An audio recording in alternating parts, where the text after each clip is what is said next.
everyone! We are Group 1, Humanda! Manood Makinig at matuto kasama kami.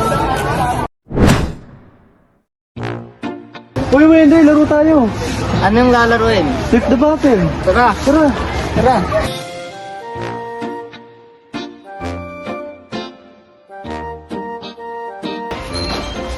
Huwag na talo, dapat ka sa akin ha. Sige po.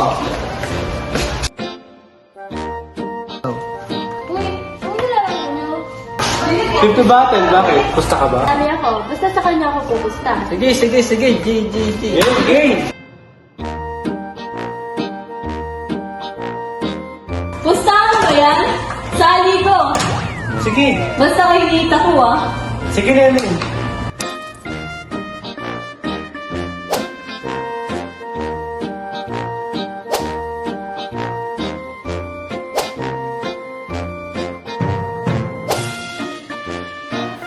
Ayan, tumba.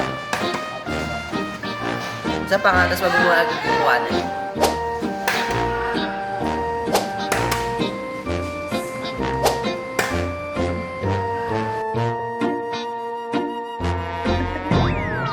What are the probability na makapagtayo tayo ng bottle? First, list down the possible outcome na pwede nating makuha. I-consider natin ang S yung mga nakatayong bottles at ang U naman ay mga hindi nakatayong bottle.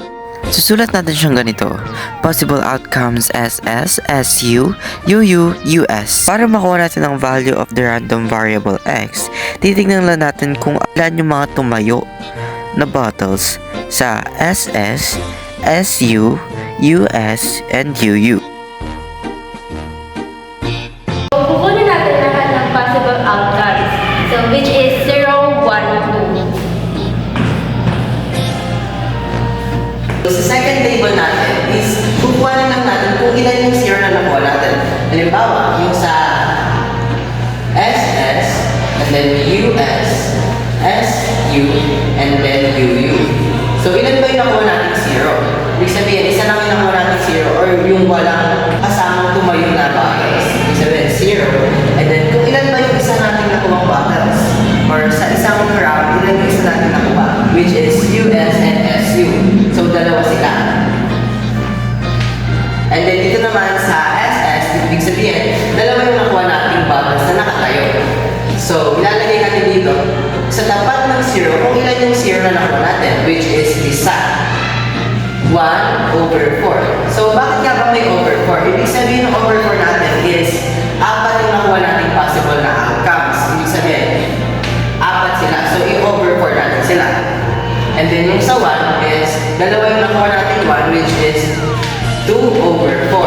So, sa 2 naman, titignan natin kung ilan yung nakuha natin 2, which is isa lang yung nakuha natin 2. I-over lang natin siya sa 4, 1/4. So, ayan na po yung second table natin. So, paano nga pala natin makukuha yung third table? So, ang gagawin lang po natin is possible outcomes times Px. So, 0 times 1/4 equals to 0. Then, 1 times 2/4 equals to 2/4. Then, 2 times 1/4 equals to 2/4. So, pagkatapos mo nun, ay ipagpaplasin lang po natin siya. So, ang kalagasan ko is 4/4. Tapos, i-divide po natin siya sa 4. So, ang magiging mean po natin ay 1. Para naman natin yung sa core table, ilalagay lang natin yung possible outcome, which is ito. Ilalagay.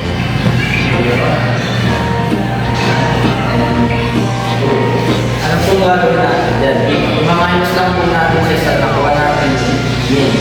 But yung mean natin is number 1. Minus 1.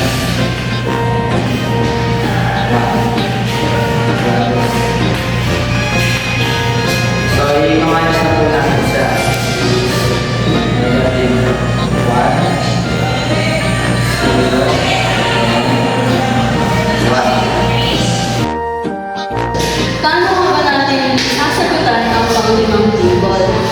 Ang meron po dito ay possible outcomes minus mean, tapos squared lang po natin siya. So, yung possible outcome po, minus 1 equals is negative 1. So, ang gagawin po natin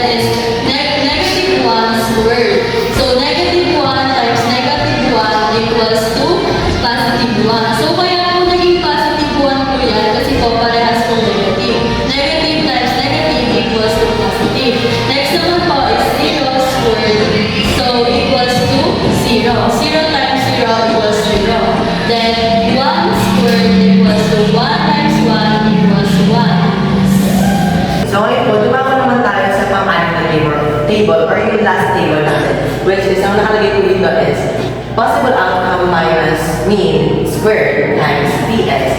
So kung ano po yung nakuha natin sagot sa possible outcome minus mean squared is ilalagay po natin dito. 1 times yung nakuha po natin na sa second table which is 1/4 equals 0 times 2/4 equals 1 times 1/4. Ibig sabihin po nito is, ita-times lang po natin siya. Itong fifth table na to, sa second table natin, ibig sabihin po, 1 times 1/4 is equals to 1/4. And then 0 times 2/4 is equals to 0. And then yung last po is 1